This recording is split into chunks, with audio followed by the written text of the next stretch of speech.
Hello there, you're watching the press preview, a first look at what is on the front pages. Time then to see what's making the headlines with The Guardian's political editor, Pippa Crerar, The Sun's political editor, Harry Cole, and there in the middle, the royal historian and author, Kate Williams. Welcome to all of you. So let's see the front pages then. No surprise what the newspapers are dominated by. The King has cancer, the Metro's headline, which reports that the King broke the news personally to his family, including Prince Harry, who is flying to see him from the US. A similar headline there on the front of the Daily Star. And The Sun carrying the portrait of the King, released today, alongside the news of his diagnosis. And again in the Eye, which highlights that Prince William is set to increase his royal duties. Same story for the front of the Daily Mirror with the headline, King's Cancer Shock. And the Financial Times also has a picture of the King and the headline, Stepping Back. It leads, though, with the news that US private equity firms are rushing to take advantage of lower borrowing costs. While The Guardian leading on the same story, of course, King diagnosed with cancer, the palace says. It also features Taylor Swift at the Grammys after a record-breaking night for women in music. So let's talk to our guests then. Let's talk to Pippa, to Kate and to Harry. Welcome to all of you. Harry, we're going to start off with your front page in The Sun. You know, some hasty rewriting for everybody, because this is desperately shocking news, isn't it? It was. Obviously, the news that the King had been in hospital with his prostate problems had been well reported. He was out and about just yesterday waving at cameras. I have to say, he didn't look tip-top. I think it was kind of noted that he looked particularly unwell. But yeah, no one was expecting this. The palace went into its sort of most serious mode of sort of media communications, a sort of media blackout until 6 o'clock. The news started to sort of percolate around the place before then. But no, seriously shocking news, and something that will obviously bring back memories of where we were all standing here not that long ago with the Queen. Obviously very different circumstances, beginning of the reign, but no, terrible news. Yes. And Kate, you know, it's so difficult for him. It's so difficult for the family. We know the Princess of Wales is out of action. Prince William looking after her and their children. You know, there's a sort of a sense of who's carrying out the engagements now, isn't there? I mean, the Queen, obviously, but you know, it's a sort of the front row is sort of in health issues at the moment. Yes, that's exactly it, isn't it? And we thought initially that we know that the Princess of Wales is going to be out of action till well after Easter. It's been serious surgery. I think we thought we'd see the Charles back on his feet in a couple of weeks, because many men have a prostate operation. It's quite a straightforward operation, and I think we thought he'd be fine quite soon. But instead, what we have now is we actually don't know the timeline. We don't know what type of treatment he's having. We don't know, of course, what kind of cancer he does have. We don't know the timeline. How long is he going to be out of action for? He's doing his work online. He's doing the constitutional work online, advising laws, meeting the Prime Minister. But in terms of out and about, what we expect the monarch to do, you know, when we think of the Queen, she said, I have to be seen to be believed. We won't be seeing him, I think, for some time, and we don't yet know how long that's going to be. And every time somebody meets a member of the royal family, you know, they remember it for the rest of their lives. Those visits and the support of charities and organisations are so important.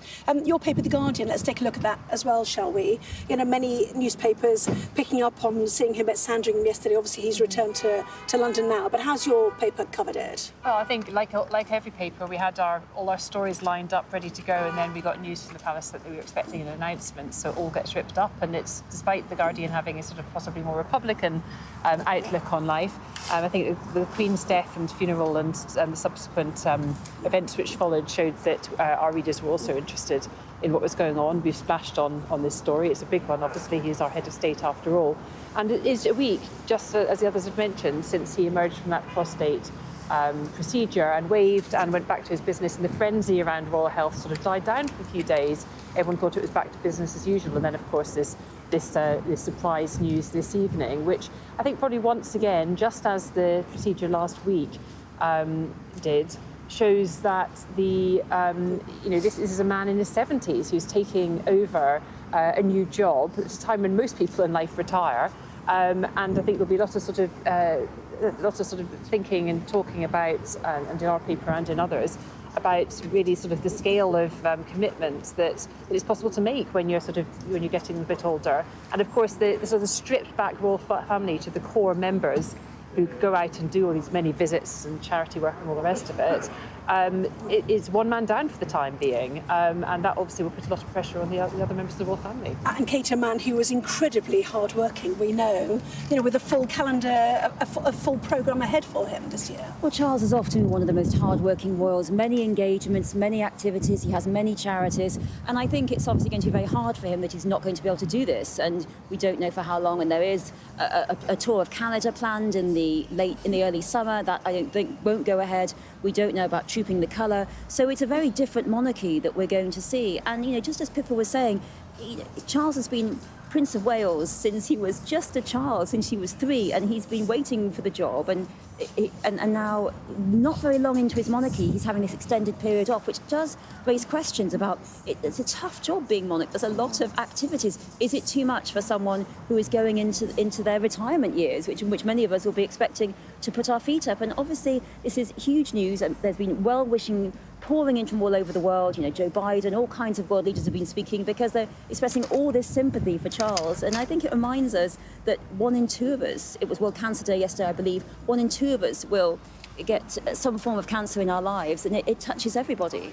Yes, I think they said the figures today were 1,000 diagnoses of cancer a day in the UK, and a third of those are in people over the age of 75. But if some comfort is the news that his youngest son, Prince Harry, will be flying in, Harry. Yeah, small comfort. I think if there's one thing that maybe, hopefully, will bring Prince Harry to heel, I suppose, and then perhaps bring on some sort of reconciliation. Please let there be us, and please no Netflix cameras this time, no interviews, and no more statements. Surely this time. Yeah. Well, Pippa was talking there about the Constitution and the important role played by the monarchy. I think you reminded us last week it's uncodified rather than unwritten. Very good. I remember that. We're a little bit warmer last exactly. week. Yeah. But the whole point is that it is a very central role, is it not? And those meetings with the Prime Minister, it seems, will still be going ahead. A lot of this stuff is done behind the scenes. The box at the end of the day, the signing off of laws, the meetings with Rishi Sunak, lots of that can go ahead. We are told tonight that he is not stepping back from his roles as head of state. He will be doing that behind the scenes. He's stepping back from his public-facing roles, and who can blame him for that? Look, we have to take the palace at their word at that. That's they have made that very clear. Whether or not someone can really step into that role, people can step into a charity event, that people can step in to cut a ribbon. They can't really step in to do that incredibly important constitutional role of the head of state, and being that sort of sounding board for the Prime Minister, being that sort of constant figure at the heart of the British government and the heart of the British Constitution. It feels like a very cruel twist of fate for a man that's waited for all of his years, literally all of his years, to get this job. That now, as soon as he's almost as soon as he's in there, barely a year and a half into the job, that he's now having to step back. It does feel slightly unfair. Yes, and the Mirror sums it up, doesn't it, with their headline, King's Cancer Shock. The endless red boxes that the Queen used to talk about, Kate. And we know that was something that the King took very seriously as well, to be on top of the brief, if you know what I mean. I mean, it is a lot of work, and what Harry says is right. People can step into charity events. We have other royals, it's a slimmed down royal family, so fewer royals than the giant royal firm we had around the Queen in her early days, but we have other royals. But what can't be stepped into is this role as a constitutional head of state. And that's why we have the councillors of state, including William, the Queen Camilla, Anne, Edward, that they will step in. So if we have a situation when Charles will need an operation for which he would need anaesthetic, in the same way that it happened for the American president, we would have councillors of state step in. So that Buckingham Palace have been very clear. We don't need councillors of state yet. That's not the situation we're in. But certainly, this type of treatment that Charles is having could be very tiring, very debilitating. It may be hard to keep on top of all the work and that. So I think, we've got a lot of sympathy for him. And it reminds us that this is a job in which really, unlike most jobs in the whole country, can only be done by one person. Yes, indeed. And it's a family we associate with longevity, don't we? If we think about, the Duke of Edinburgh and Her late Majesty the Queen, we associate them with fine health. He's a man who liked walking in Scotland and eating bird food, the suggestion was, for breakfast, and having no lunch. There was a sense of a sort of aura of good health around the king. Yes, so I read an article in The Guardian earlier, which was basically a litany of all the times he'd fallen off his horse during polo matches, or tripped up while out shooting or hunting, and he has been in good physical health, but there's been a series of accidents along the way. I mean, like all of us, he's had his moments. But I was very struck with his statement, particularly the last line,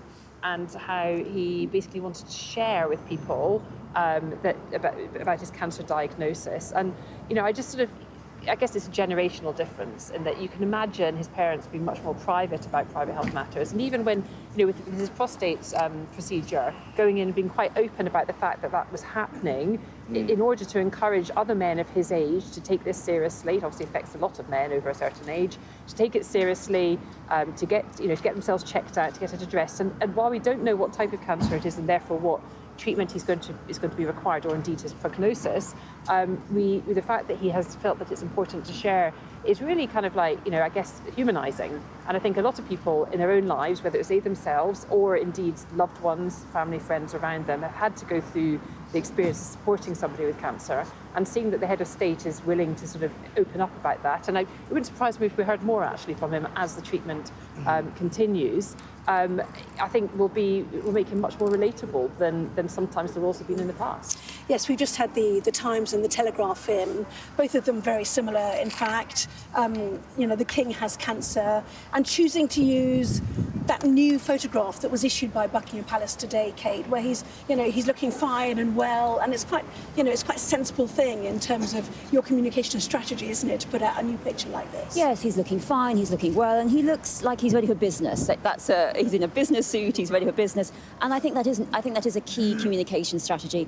Clearly, this is something they've been thinking about. They obviously realised this while Charles was in hospital, and it's interesting that Camilla, the Queen, was at a cancer centre opening on Thursday, and they said, "How is Charles? How's the King?" And she said, "Oh, he's doing his best." So I think even at that point, they were thinking about the strategy. How is the best way to talk about it, and issuing it at 6 p.m. on a Monday, in which just because it's going all over the world, and it is it's a family, it's a business, it's a monarch, and I think just as Pippa was saying, it's a very interesting level of transparency, because we have to remember the King's grandfather, George VI.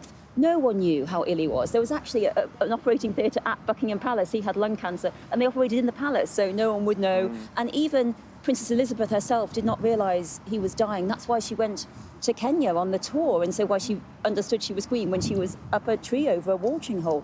And then with the Queen, if she was ill, we didn't know until the day she actually passed. She was out and about, and with Charles, we have a very different level of transparency. He's talked about his prostate, he's talked about cancer, and I think this is because very much he wants to encourage other people to get checked for these illnesses that do need early prognosis and early checking and catching early.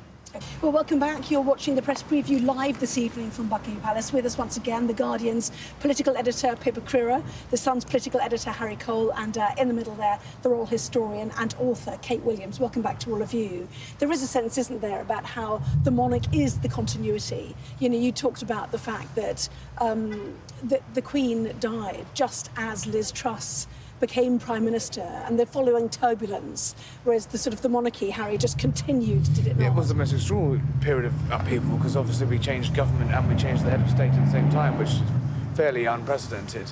Hopefully no one will touch wood, there won't be the same political upheaval. I think we wouldn't be standing here tonight if there was any time soon. But yet, it is an important year. There's going to be an election.